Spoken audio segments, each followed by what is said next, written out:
Saudara dan saudari, ada dalam kalangan manusia yang bila menjual, mulutnya ringan menyebut, "Demi Allah, saya tak untung pun." Tapi hakikatnya, itu hanyalah ayat manis untuk lariskan jualan. Sumpah palsu bukan perkara kecil, kerana setiap kali kita menjual dengan menipu atas nama Allah, kita sedang gadaikan keberkatan rezeki kita sendiri.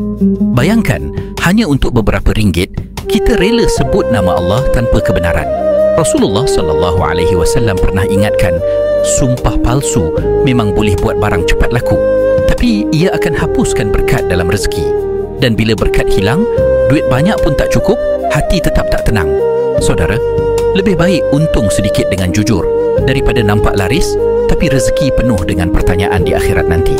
Jika kita pernah tergelincir dalam perkara ini, masih belum terlambat untuk kembali. Allah Maha Penerima Taubat bagi yang benar-benar mahu berubah.